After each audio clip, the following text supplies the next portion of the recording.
Hi! ఈ వీడియోలో మనం పైథాన్ ఐడిఎల్ఈని ఎలా ఇన్‌స్టాల్ చేసుకోవాలో చూద్దాం. గూగుల్‌లోకెళ్ళి జస్ట్ పైథాన్ డౌన్‌లోడ్ అని చెప్పి టైప్ చేసి ఎంటర్ కొట్టండి. ఫస్ట్ ఇలా వచ్చేసిద్ది డౌన్‌లోడ్ పైథాన్ అని చెప్పి. దాన్ని క్లిక్ చేయండి.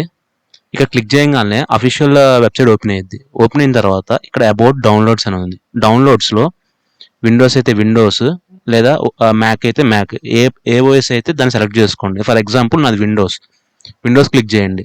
ఇక్కడ విండోస్లో 32 బిట్ అయితే 32 బిట్, 64 బిట్ అయితే 64 బిట్. దీనికి సంబంధించిన దానికి ఇక్కడ డౌన్లోడ్ లింక్స్ ఉన్నాయి.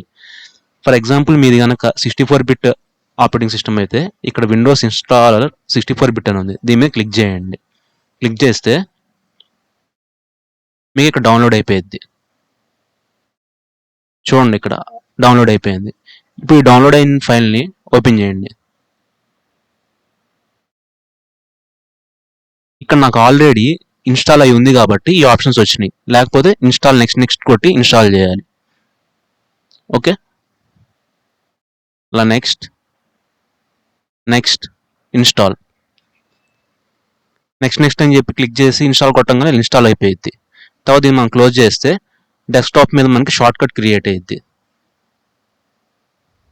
సో ఇక్కడ చూస్తే ఐడిఎల్ఈ అని చెప్పి క్రియేట్ అయ్యింది. దీన్ని మనం డబుల్ క్లిక్ చేసి ఇలా ఓపెన్ చేయొచ్చు. ఓపెన్ అయిపోయింది, సక్సెస్ఫుల్గా ఇన్స్టాల్ అయింది. ఇక్కడ మనం ఇది కమాండ్ లైన్ లాగా ప్రింట్ చేయడానికి షార్ట్ కోడ్ ఏదైతే 1 or 2 లైన్స్ ఉందో ఇక్కడ యూజ్ చేస్తాం. అలా కాకుండా ఏదన్నా మల్టిపుల్ లైన్స్ ఎక్కువ రాయాలనుకుంటే ఫైల్ అని చెప్పి న్యూ ఫైల్ క్రియేట్ చేసుకుని ఇక్కడ రాసి దాన్ని సేవ్ చేసి రన్ చేస్తాం అనమాట. రన్ అని క్లిక్ చేసి రన్ మాడ్యూల్ క్లిక్ చేసి అలా రన్ చేస్తాము. సో ఈ విధంగా మనం పైథాన్ ఐడిఎల్ఈ అయితే ఇన్స్టాల్ చేసుకోవాలి.